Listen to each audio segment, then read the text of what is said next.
নমস্কার। নমস্কার। নমস্কার। আমরা সিআইডি অফিসার্স। সিআইডি?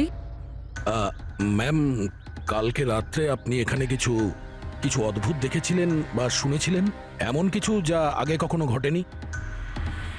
হ্যাঁ, দেখে তো ছিলাম। অনেক রাত পর্যন্ত আমি ঘুমোতে পারিনি। আর রাতে আমি দেখলাম বাড়ির সামনে একটা বড় গাড়ি পার্ক করা আছে, কিন্তু ওটা আমাদের সোসাইটির কারণ নয়। অনেক রাত পর্যন্ত গাড়িটা কিন্তু ওখানেই ছিল। কোন গাড়ি ছিল আপনার মনে আছে কিছু? দেখুন, গাড়ির ব্যাপারে তো আমি বিশেষ কিছু তো জানি না, কিন্তু ওটা HX9 ছিল, কারণ আমার ছেলের কাছেও ওই একই গাড়ি আছে। I see. আরো একটা কথা, যতক্ষণ ওই গাড়িটা ওখানে দাঁড়িয়ে ছিল না, গাড়ির ইঞ্জিনটা চালুই ছিল আর ভিতরে একজন বসেও ছিল। আমি এটা দেখছিলাম আর তখনই ওখানে কাউকে একটা আসতে দেখলাম, আমাদের আয়েশার বাড়ির দিক থেকে। ওর হাতে কিন্তু একটা ব্যাগও ছিল। আরে এই যে, কে ওখানে?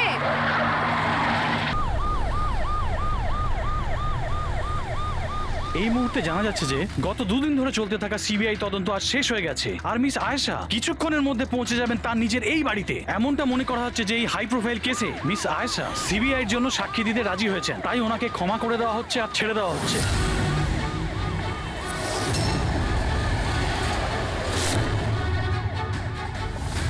ম্যাম, এটা কি সত্যি যে আপনি সিবিআই এর জন্য সাক্ষী দিতে রাজি হয়েছেন? ম্যাম, পুলিশ আপনাকে নিজের থেকে সিকিউরিটি দিচ্ছে নাকি সিবিআই? ম্যাম, এটা কি সত্যি যে আপনার কাছে উপযুক্ত প্রমাণ আছে?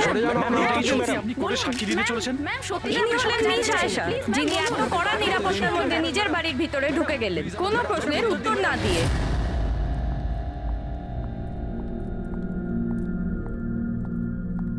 ম্যাডাম, খাবার রেডি আছে, দিয়ে দেবো কি? না, আমার খিদে নেই। তুমি একটা কাজ করো, ওনাদের খেতে দিয়ে দাও। হ্যাঁ ম্যাডাম। আমার খুব ভয় করছে। এ কি কথা বলছেন আপনি? কিসের ভয় পাচ্ছেন? ওরা যদি আমাকে মেরে ফেলার চেষ্টা করে?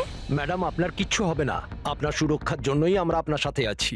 আমি একটা কাজ করছি, প্রথমে ওপরে গিয়ে আপনার রুমটা চেক করছি।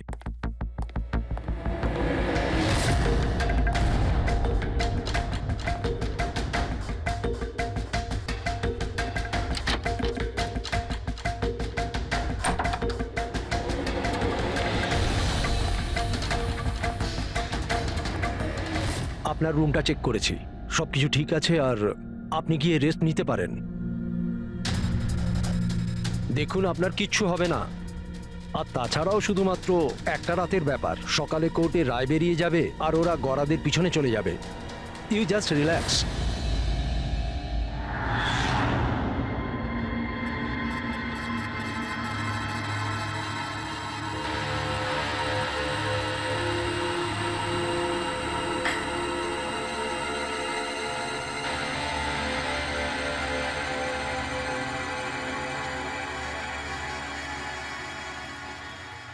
ম্যাডামকে সুরক্ষিত রাখা আমাদের সকলের দায়িত্ব। ওপর থেকে স্ট্রিক্টলি অর্ডার আছে, তাই সারা রাত সাবধানে থেকো। Okay sir. ঠিক আছে?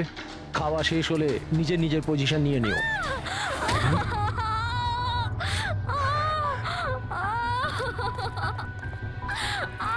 ম্যাডাম, ম্যাডাম, ম্যাডাম, ম্যাডাম, দরজা খুলুন। ম্যাডাম, দরজা খুলুন।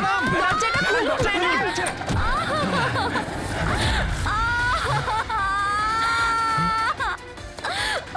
ম্যাডাম, ম্যাডাম,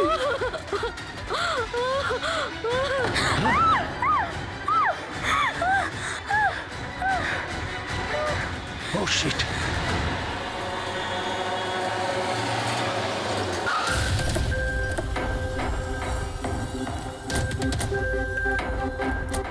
স্যার এক মিনিট, স্যার এক মিনিট।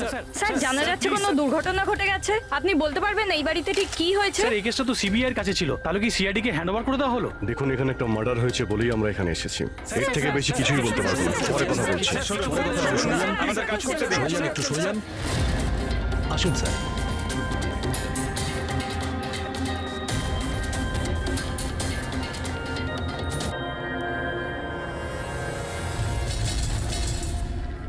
ওর মুখটা আর হাতটা তো একদম পুড়ে গেছে। ওরার কোনো চিহ্ন তো এই রুমে আর দেখতেই পাচ্ছি না। দেখে তো মনে হচ্ছে যে অ্যাসিড অ্যাটাক হয়েছে। হ্যাঁ দয়া, অ্যাসিড অ্যাটাকই হয়েছে।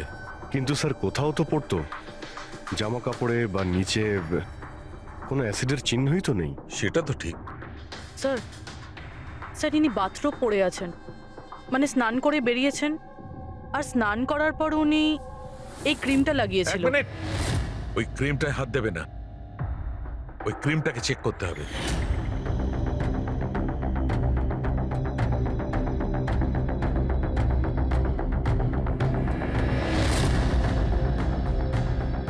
আরে এ তো কিছুই হলো না। হবে পঙ্কজ, ওয়েট।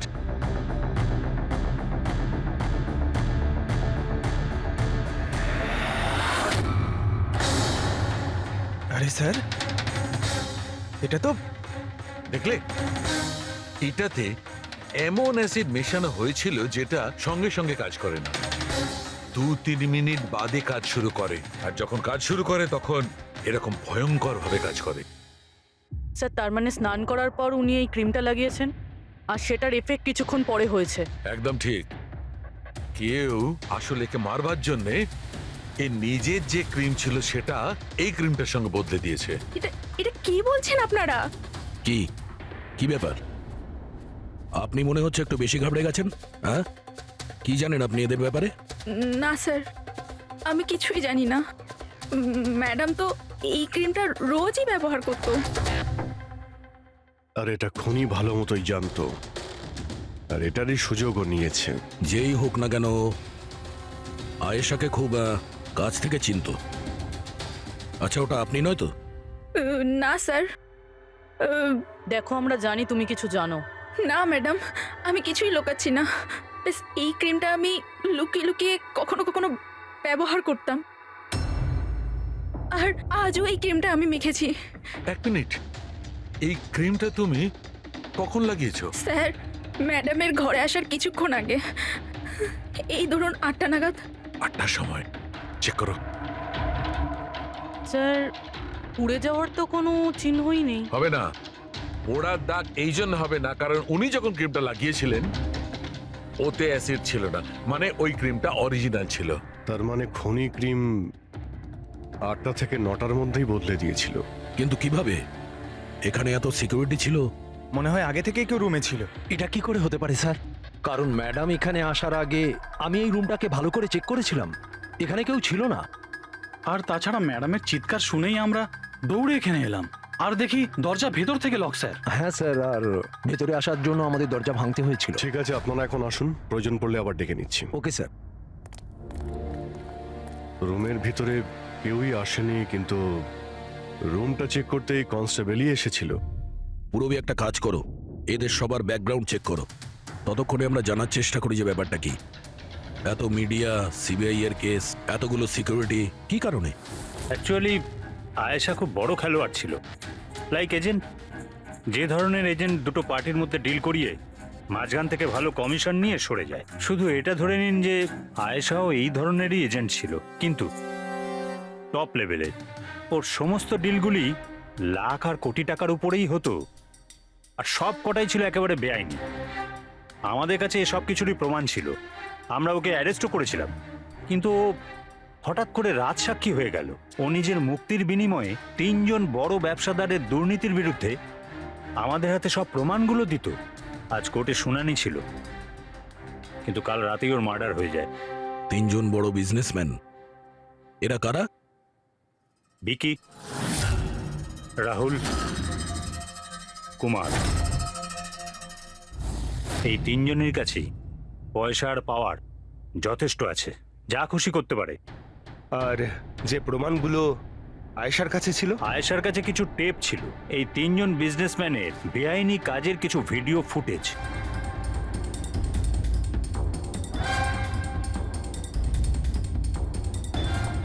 তার মধ্যে কুমারের একটা ক্লিপ আমাদের কাছে আছে, এই দেখো দয়া। চিয়ার্স। টাকাটা কবে ট্রান্সফার করছেন মিস্টার কুমার? ব্যাস, যেই আমাদের কাছে গানস পৌঁছে যাবে আপনার অ্যাকাউন্টে টাকা পৌঁছে যাবে। সেসবের চিন্তা আপনি করবেন না মিস্টার কুমার, ওনাদের কাছে অস্ত্রের তো কোনো খামতিই নেই, এমনিতেই তো পড়ে পড়ে জংই ধরছে। হ্যাঁ, তাছাড়া পাওয়ারে থাকার তো এটাই সুবিধা, তাই না? যখন যেটা মন চায় করে না।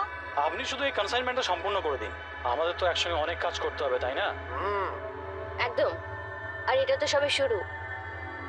আমি যতদিন আছি আপনাদের দুজনকে কোনো চিন্তা করার দরকার নেই। এটা একটা স্যাম্পল দয়া, এটা থেকে কিছু প্রমাণ করা যাবে না। অবশ্য প্রমাণ হিসেবে আয়েশার কাছে দেওয়ার মতো অনেক কিছুই ছিল, কিন্তু ও আমাদের কিছুই দেয়নি। ও চেয়েছিল যে এই সমস্ত প্রমাণগুলো ও কোর্টের হাতে নিজেই দেবে। নিজের নিরাপত্তার বদলে ও আমাদের সামনে এই শর্ত রেখেছিল। বাকি টেপগুলো ছাড়া এই টেপ আমাদের কোনো কাজেই আসবে না। এই টেপ আপনার কাজের না হতে পারে, কিন্তু আমাদের কাজে লাগতে পারে। এই তিনজনকে বিউরোতে ডাকার জন্য যথেষ্ট। যে লেভেল পর্যন্ত এরা পৌঁছেছে, এদের পক্ষে আয়েশার মার্ডার প্ল্যান করা খুব একটা বড় ব্যাপার নয়। ভিকি, কালকে কোথায় ছিলে? কাল একটা পার্টিতে ছিলাম। এগুলো ওই লোকগুলোর স্টেটমেন্ট আর সিগনেচার, যারা কাল রাত 9টা থেকে 3টে অবধি আমার ক্লায়েন্টের সাথে ছিল। টাইম তো আমরা জিজ্ঞাসা করিনি। দেখুন, আয়েশার মাথা খারাপ ছিল। ও এমনই মন গড়া গল্পগুলো শোনাতো যাতে ও শাস্তি থেকে বেঁচে যায়। That's it. আয়েশা আপনাকে ঠকিয়েছে, আপনার বিরুদ্ধে সিবিআই এর কাছে প্রমাণ দিয়েছে। রাগ হওয়াটা তো স্বাভাবিক। হ্যাঁ, ভেবেছিলেন খুন করে দেওয়া যাক ওকে? রাগ নয় স্যার, বরং আফসোস হলো ওর ওপর। কারণ ও চাইলেও কিছু করে উঠতে পারতো না স্যার, কারণ ওর করার মতো কিছুই ছিল না। এটা আমার ক্লায়েন্ট রাহুলের অ্যালিবাই। কাল রাত্রে ইনি কিন্তু নিজের বিজনেস পার্টনারদের সাথেই ছিলেন। এর মধ্যে সমস্ত ডিটেলস আছে।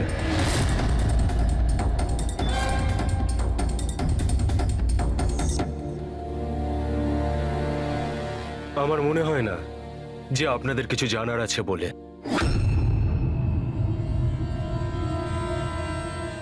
আপনারা যেতে পারেন। ধন্যবাদ।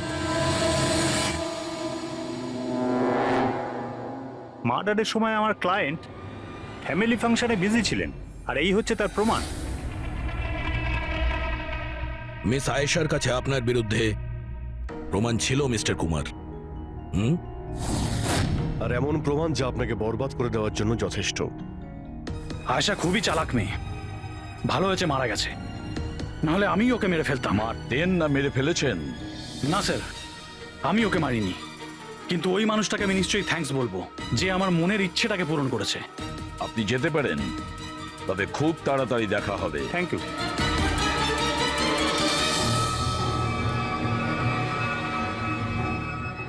আপাতত আমরা কাউকেই অ্যারেস্ট করতে পারবো না।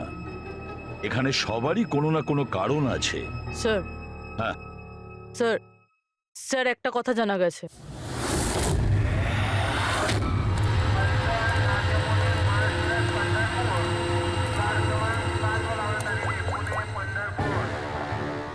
হ্যালো, হ্যাঁ, সব কিছু তৈরি।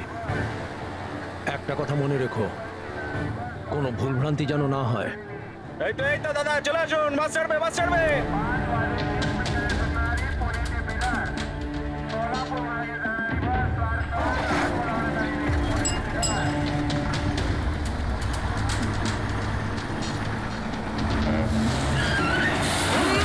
চাপ বাবা।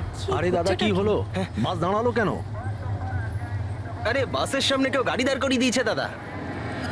মাঝ রাস্তায়?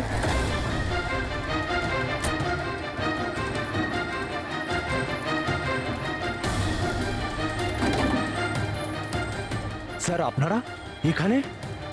শহর ছাড়ার খুব তাড়া দেখছি তোর। হ্যাঁ, অনেক প্রশ্নের উত্তর দিতে হবে তোকে। চল চল। স্যার, আমি কি করেছি স্যার? স্যার, আমার কথাটা তো শুনুন স্যার। স্যার, আমাকে কেন ধরছেন স্যার? স্যার স্যার কি করছেন স্যার? আমাকে কেন ধরছেন? আমি তো ছুটি নিয়ে দেশে যাচ্ছি স্যার। তোর রেকর্ড আমরা চেক করেছি। তুই তো আমাদের বলিসনি, হ্যাঁ, যে আয়েশার আগে তুই মিস্টার কুমারের জেট সিকিউরিটিতে ছিলি। হ্যাঁ স্যার, ওটাই তো আমার কাজ। আর আপনি তো জানেন যে সরকার আমাদের যেখানে পাঠায় সেখানে যেতে হয়। তোমার মোবাইলে কুমারের কল একবার নয় 3 বার, আয়েশার মার্ডারের ঠিক আগে। এটাও একটা কাজ। আপনারা ঠিক বলেছেন স্যার। কুমার আমাকে কল করেছিল, ও আয়েশা ম্যাডামের সঙ্গে কথা বলতে চাইছিল, কিন্তু আমি বারণ করেছিলাম স্যার। ও আমাকে টাকার লোভও দেখিয়েছিল, কিন্তু আমি তবুও কথা বলাইনি। প্রথমে 2 বার বারণ করেছিলি তুই, আর তারপর রাজি হয়ে গেলি তুই। হ্যাঁ ম্যাডাম, এই কুমার স্যার আবার ফোন করছেন। হ্যাঁ, আমাকে কোনো বিপদের ব্যাপারে বলতে চাইছে। ফোনটা দাও। এই নিন। হ্যাঁ বলো। আমি জানতে পারলাম তুমি আমার জন্য চিন্তা করছো। কোনো বিপদ থেকে আমাকে উদ্ধার করতে চাইছো? How strange. আমি বলে দিচ্ছি, আমি তোমাকে খুব ভালো মতো চিনি। আর এই সমস্ত কার্যকলাপ না তুমি অন্য কারোর সাথে করো। আর এমনিতেও যদি আমি জেলে যাই, এই টাকাগুলো নিয়ে আমি কি করব? আচার দেবো? এই টাকাটা না তুমি তোমার কাছেই রাখো, এটা তোমারই সাহায্যে লাগবে। কোনো দরকার নেই এই ফোনটা আমাকে দেওয়ার।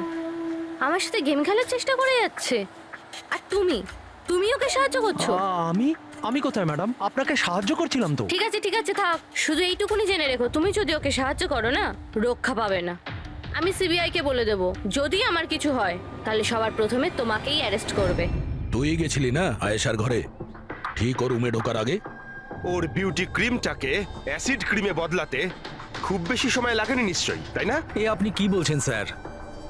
আমার কথা বিশ্বাস করুন, আমি সত্যি বলছি। যদি তুই সত্যি কথাও বলিস না, তাহলেও এই কেস যতক্ষণ না সলভ হচ্ছে তুই আমাদের হেফাজতে থাকবি, বুঝলি? এখন চল, নিয়ে চল ওকে, চল চল। আরে স্যার স্যার আমি কিছু করিনি স্যার, ছেড়ে দিন স্যার, প্লিজ স্যার। হ্যাঁ পুরবি, বলো। স্যার, ওই ফুটেজটা যেটা ও সিবিআই কে পাঠিয়েছে, সেটা ওই ঘর থেকেই শুট করা হয়েছে যেখানে ওর খুন হয়েছিল। তার মানে আয়েশার বেডরুমে? হ্যাঁ স্যার, ওরই বেডরুমে। আসলে এই ফুটেজটা 1 বছর আগের, ফার্নিচার বদলানো হয়েছিল তাই বোঝা যাচ্ছিল না। Are you sure? স্যার 100%, এটা সেই ঘরটাই। হ্যাঁ, একটা ভাইটাল ইনফরমেশন দিলে Purabi, thank you so much. Purabi বলল যে আয়েশা মিনিস্টার আর মিস্টার কুমারের স্টিংটা ওই রুমেই করেছে। আর যদি এটাই হয়, ক্যামেরা ওই ঘরেই কোথাও লুকানো আছে। তার মানে ক্যামেরা এখনো ওখানেই আছে।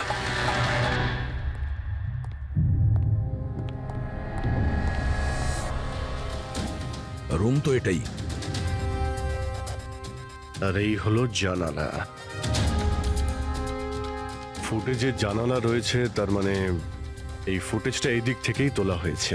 স্যার, ফুটেজ অনুযায়ী তো ক্যামেরা এখানে থাকা উচিত।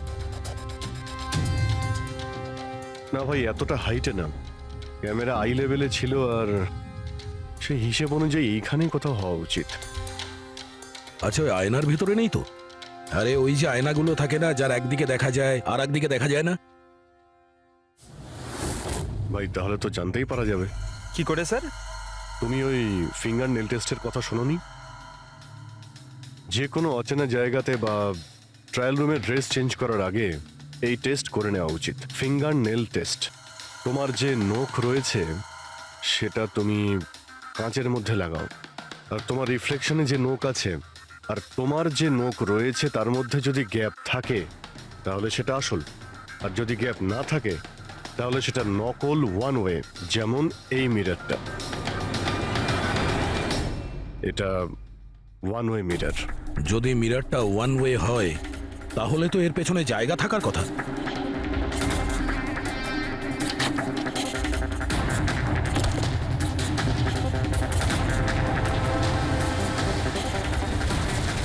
অভিজিৎ,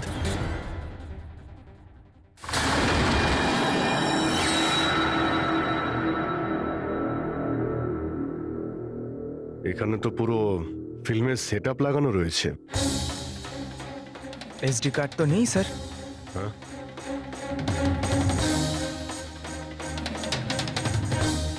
লকার খালি। স্যার মনে হয় টেপটা এখানেই রাখতো। এই জায়গা থেকেও বড় বড় লোকের কেলেঙ্কারি রেকর্ড করেছে, আর এই জায়গায় ব্যবহার করে খুনি ওকে খুন করে দিয়েছে। হতে পারে এই ওয়ান ওয়ে মিরর দিয়ে ওকে ছটপট করে মরতে দেখেছে ও। স্যার, তার মানে আমরা যখন ওখানে লাশের সঙ্গে ছিলাম তখনও এখানে ছিল, আর আমাদের যাওয়ার পরে সুযোগ বুঝেও এখান থেকে পালিয়ে গেছে। তার মানে আয়েশা আর পুলিশের অনুপস্থিতিতে লোকটা বাড়িতে ঢুকেছিল, হয়তো বাড়ির পিছন থেকে।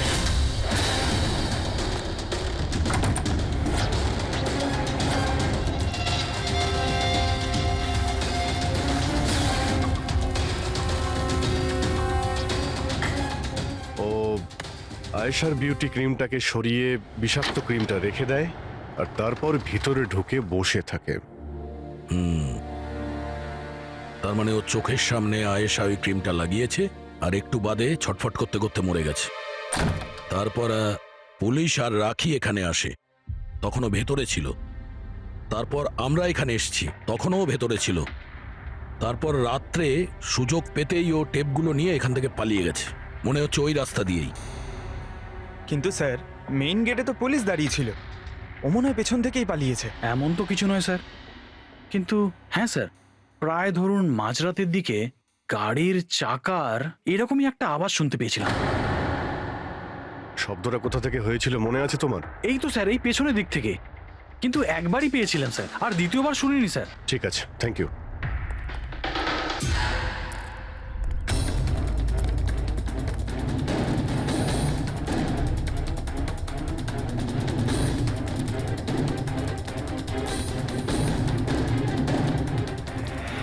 স্যার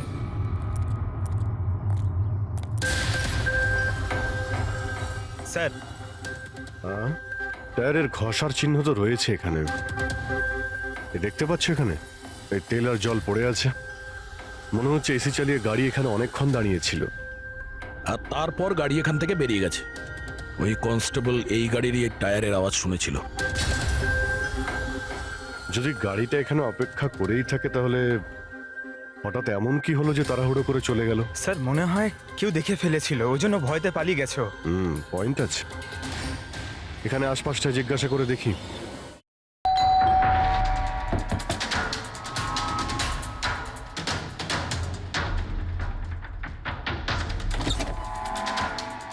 নমস্কার। নমস্কার। নমস্কার, আমরা সিআইডি অফিসার্স। সিআইডি? ম্যাম, কালকে রাত্রে আপনি এখানে কিছু কিছু অদ্ভুত দেখেছিলেন বা শুনেছিলেন, এমন কিছু যা আগে কখনো ঘটেনি? হ্যাঁ, দেখে তো ছিলাম। অনেক রাত পর্যন্ত আমি ঘুমোতে পারিনি। আর রাতে আমি দেখলাম বাড়ির সামনে একটা বড় গাড়ি পার্ক করা আছে, কিন্তু ওটা আমাদের সোসাইটির কারণ নয়। অনেক রাত পর্যন্ত গাড়িটা কিন্তু ওখানেই ছিল। কোন গাড়ি ছিল আপনার মনে আছে কিছু? দেখুন, গাড়ির ব্যাপারে তো আমি বিশেষ কিছু তো জানি না, কিন্তু ওটা HX9 ছিল, কারণ আমার ছেলের কাছেও ওই একই গাড়ি আছে। I see. আরো একটা কথা, যতক্ষণ ওই গাড়িটা ওখানে দাঁড়িয়ে ছিল না, গাড়ির ইঞ্জিনটা চালুই ছিল আর ভিতরে একজন বসেও ছিল। আমি এটা দেখছিলাম আর তখনই ওখানে কাউকে একটা আসতে দেখলাম, আমাদের আয়েশার বাড়ির দিক থেকে। ওর হাতে কিন্তু একটা ব্যাগও ছিল। আরে এই যে, কে ওখানে? গাড়িটা তো চলে গেল, কিন্তু এটা বুঝতে পারলাম না যে ওরা কারা ছিল, কেন এসেছিল, আর ওরা আয়েশার বাড়িতেই বা কি করছিল। Thank you ma'am, thank you very much. Thank you. Sir তার মানে খুনির সঙ্গে আর একটা লোক ছিল যে গাড়িতে বসে অপেক্ষা করছিল।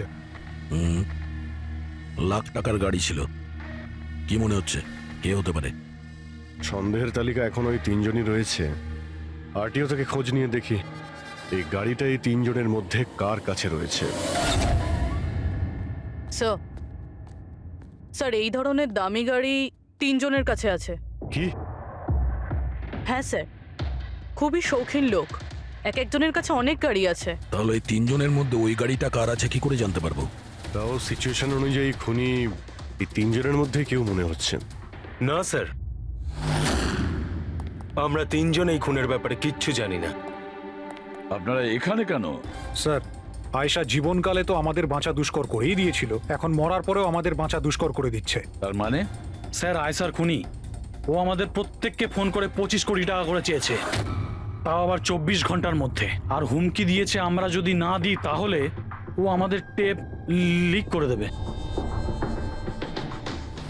এর মানে হচ্ছে আমাদের মার্ডারের সঙ্গে কোনো সম্পর্ক নেই। ওই গলাটাকে চিনতে পেরেছেন? না স্যার, আমি চিনতে পারিনি। আপনারা শুনে নিন, আমি কলটা রেকর্ড করেছি। আয়েশাকে আমি খুন করেছি, আর ওই টেপসগুলো আমার কাছে আছে। ওই টেপসগুলোর মধ্যে যা প্রমাণ আছে তোমাদেরকে সারা জীবন জেলে রাখার জন্য যথেষ্ট। 24 ঘন্টার মধ্যে কেম্যান ল্যান্ড ব্যাংকের অ্যাকাউন্ট নাম্বার 23122-তে 25 কোটি টাকা জমা করে দিন, না হলে এই প্রমাণটা পুরো দুনিয়া দেখবে। তোমাদের কাছে 24 ঘন্টা আছে, ভেবে নাও কি করবে। ওকে ট্রেস করো, দেখো কোথা থেকে ফোন এসেছে, কে ফোন করেছিল, দেখো কোনো ডিটেলস পাওয়া যায় কিনা। ওই যে ও অ্যাকাউন্ট নাম্বার দিয়েছে ওটা দিয়ে হয়তো জানা যেতে পারে। না, ইন্টারন্যাশনাল ব্যাংক স্যার, কোনো ডিটেল দেবে না ওরা। হ্যাঁ, কথাটা ঠিকই। স্যার, হ্যাঁ, ইন্টারন্যাশনাল কল প্রেস করতে পারছি না। তার মানে কিছুই হবে না? ওই বদমাসকে 25 কোটি টাকা দিতেই হবে? না।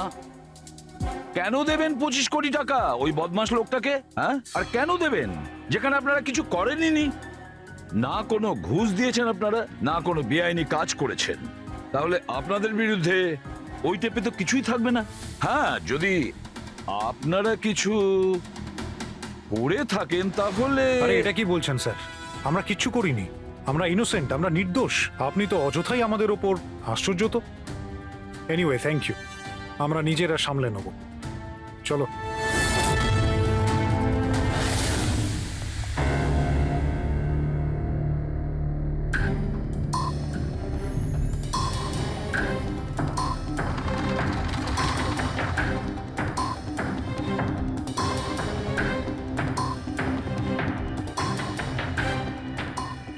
সারিকা, এই রুমটাকে খুব ভালো করে চেক করতে হবে। খনি এখানে ঘন্টার পর ঘন্টা ছিল, তার মানে এখানে কোনো না কোনো জিনিস নিশ্চয়ই পাবো আমরা, যেটা দিয়ে ওর ডিএনএ টেস্ট করা সম্ভব। ওর চুল, ওর নখ, যা কিছু।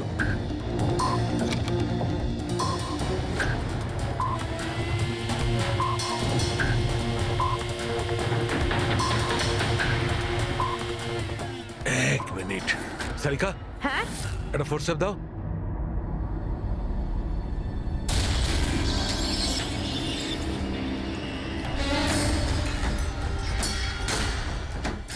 মাই গড, সারিকা এই দেখো। Contact lenses? Yes, contact lens. কিন্তু কিন্তু আয়েশার চোখ তো একদম ঠিক ছিল। আমি নিজেও রিপোর্টস চেক করেছি, না ও চশমা পরতো আর না কন্ট্যাক্ট লেন্স। তবে এই কন্ট্যাক্ট লেন্সটা কার হতে পারে? খনির? না না, খনির হতে পারে না। একটা চোখের কন্ট্যাক্ট লেন্স খুলে যাবে আর কেউ জানতে পারবে না, এটা ইম্পসিবল। দেখান তো একটু।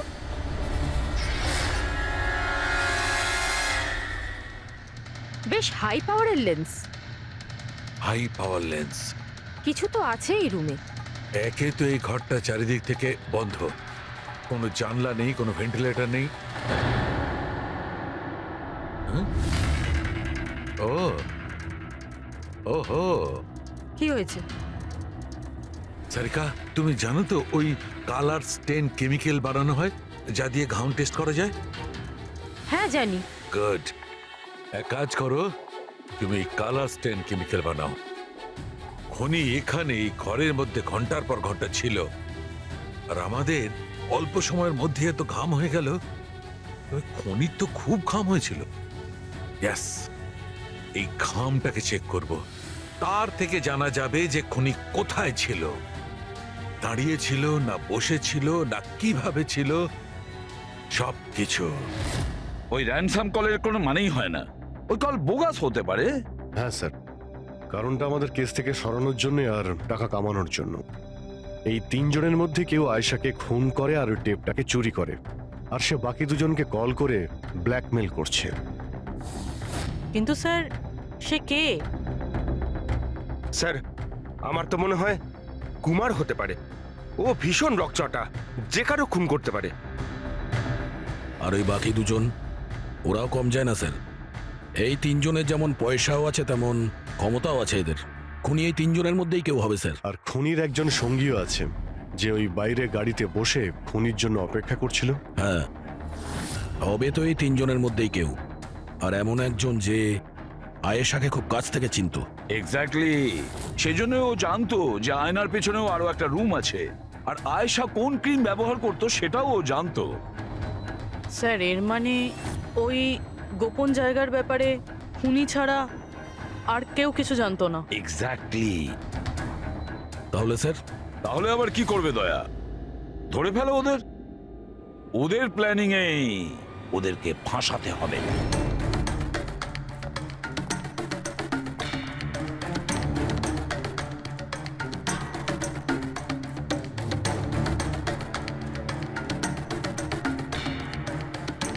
আমাদেরকে এখানে কেন ডাকলো? কোনো আইডিয়া? হয়তো জিজ্ঞেস করার জন্য ডেকেছে খুনিকে টাকা দিয়েছে কি দিইনি।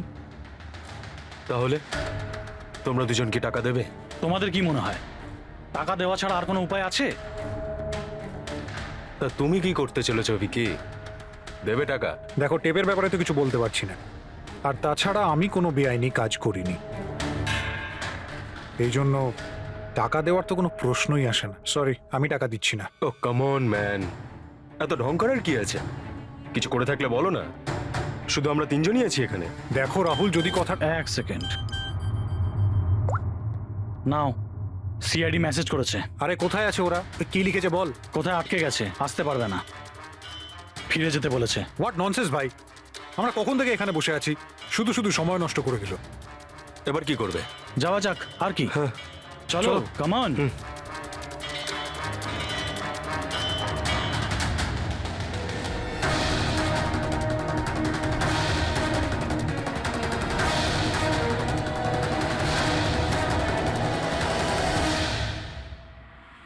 এই সে।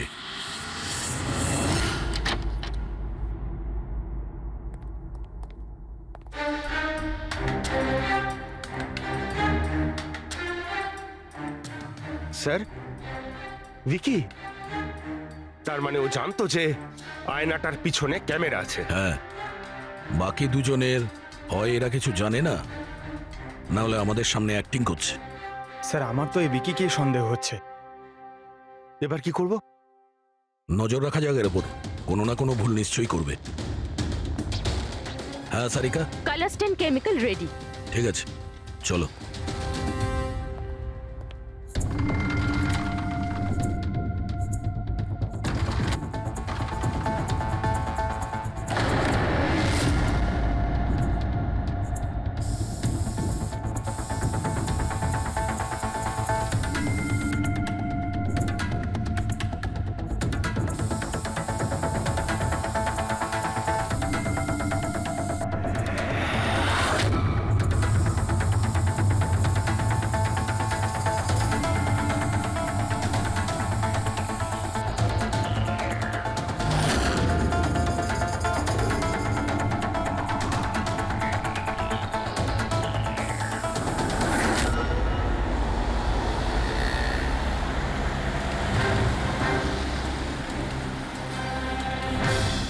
আরে স্যারও যাচ্ছেটা কোথায়?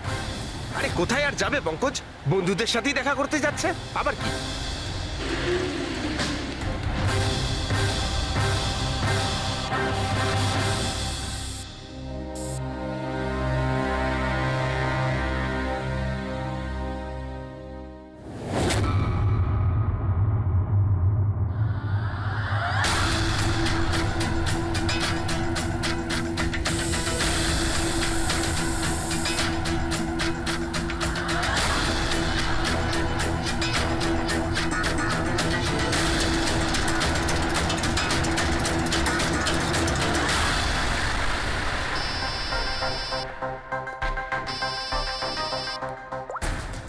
হ্যাঁ সারিকা, বলো। গুড, কিছু পেলে? মেঝেতে? মেঝেতে শুয়েছিল? মেঝেতে কেন? ওকে ওকে, ঠিক আছে সারিকা, আমি তোমাকে পরে ফোন করছি, বাই। ওই দুদিন আগে আমি 1124 লাস্টটা এনেছিলাম। হ্যাঁ স্যার। কোথায় ওটা? ওর মুখটা দেখতে হবে। এই যে স্যার।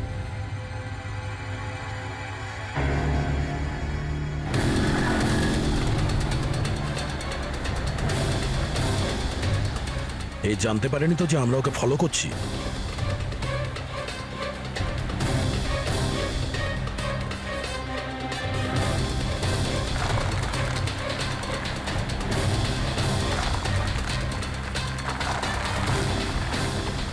স্যার, এটা সত্যি সত্যি বাড়িতে ঢুকে গেল।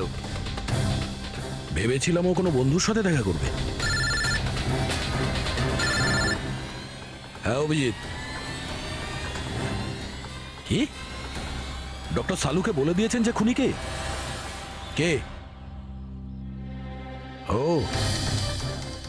হ্যাঁ, আমরা এই উইকিকে ফলো করতে করতে ওর বাড়ির কাছে পৌঁছে গেছি। ঠিক আছে, আমরা ওয়েট করছি। অভিজিৎ আসছে।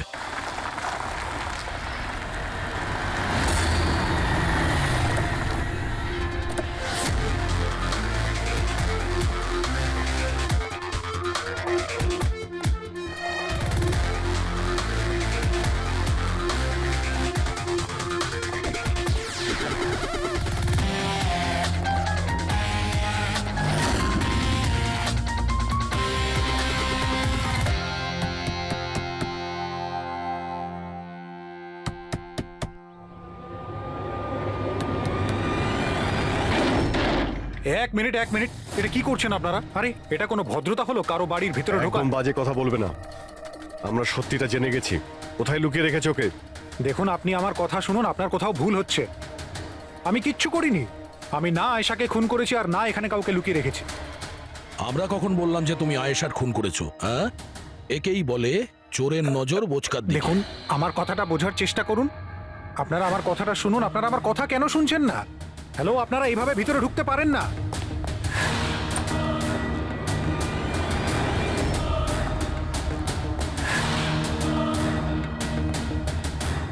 এখানে তো কেউ নেই। আমি বলছি আপনাদেরকে এখানে কেউ নেই, প্লিজ। আরে বন্ধ করুন এগুলো। এইভাবে ভিতরে আপনারা ঢুকতে পারেন না। Hello, excuse me, hello. আরে ওপরে কিচ্ছু নেই স্যার। আরে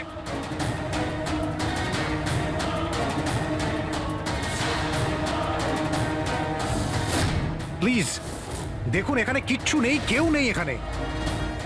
আরে আপনারা তো আমার কোনো কথাই শুনছেন না।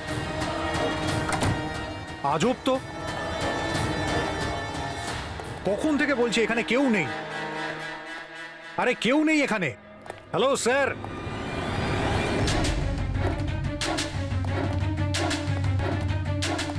দেখুন আমার কথাটা শুনুন প্লিজ। শুনুন, দেখুন দেখুন, আমি আপনাকে বলছি আমি আয়েশাকে খুন করিনি। প্লিজ আমার কথাটা বোঝার চেষ্টা করুন। আমি সত্যি বলছি। আমরা জানি যে তুমি আয়েশাকে খুন করনি। তাহলে আপনারা এখানে কি খুঁজছেন? 1 মিনিট, সব জানতে পারবে।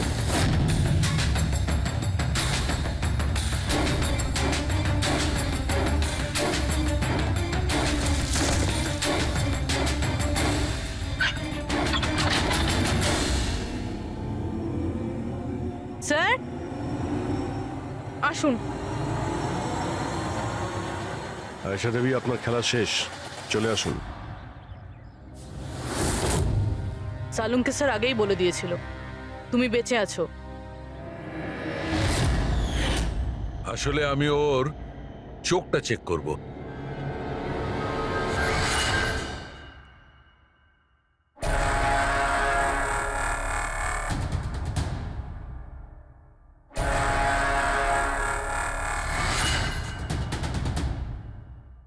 আমি যেটা ভেবেছিলাম সেটাই ঠিক। তুমি আসলে আয়েশা হতেই পারো না। তুমি তো সে যাকে ঘরের মধ্যে বেঁধে রাখা হয়েছিল। অন্য কোনো মেয়েকে আয়েশা বানিয়ে নির্মমভাবে ওকে হত্যা করেছো। কে ছিল ওই মেয়েটা? কি শত্রুতা কি ছিল ওর সঙ্গে? ওর সাথে কোনো শত্রুতা ছিল না। আমি শুধু আমার জীবনটাকে বাঁচাতে চেয়েছিলাম। আমি খুব ভালো করে জানতাম যে সিবিআইকে সাক্ষী দেবার পরেও আমি সুরক্ষিত থাকবো না। এই তিনজনেই কিন্তু খুব ডেঞ্জারাস। ওরা আমাকে ঠিক খুঁজে বের করে নিত, আর আমি ভয় পেয়ে বেঁচে থাকতে পারতাম না। তাই আমার সামনে একটাই রাস্তা ছিল, নিজের মরে যাওয়ার মিথ্যে অভিনয় করে সারাটা জীবনের মতো উধাও হয়ে যাওয়া। এই পরিকল্পনাটা আমরা দুজনে মিলে বানিয়েছিলাম। ওই মেয়েটা একটা স্ট্রাগলিং অ্যাক্ট্রেস ছিল। ওকে আমরা ইন্টারনেটের কোনো অনলাইন কাস্টিং এজেন্সি থেকে খুঁজে বার করেছি। রিয়া নাম ছিল ওর। ওকে এই জন্যই সিলেক্ট করেছিলাম কারণ ওর হাইট, ওয়েট সব কিছুই আয়েশার মতো ছিল। আমরা ওকে মিথ্যে মিটিংয়ের অজুহাতে বাড়িতে ডাকি আর ওকে অজ্ঞান করে দিই, আর ওকে বেঁধে ওই গুপ্ত রুমে রেখে দিই।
তোমার প্ল্যান তো কার্যকরী হয়েছিল, তাহলে ফোন করে টাকা চাওয়ার নাটক কেন করলে? আমরা ভাবলাম যে আপনাদের এই তিনজনের থেকে মনোযোগ সরে যাবে আর আমরা টাকাও পেয়ে যাব নতুন জীবন শুরু করার জন্য। প্রয়োজনের থেকে বেশি চালাকি আর লোভ তোমাদের নিজেদের জালেই ফাঁসিয়ে দিয়েছে। চিন্তা করো না, তোমাদের জীবন নতুন করে শুরু হবে, কিন্তু সেটা জেলে।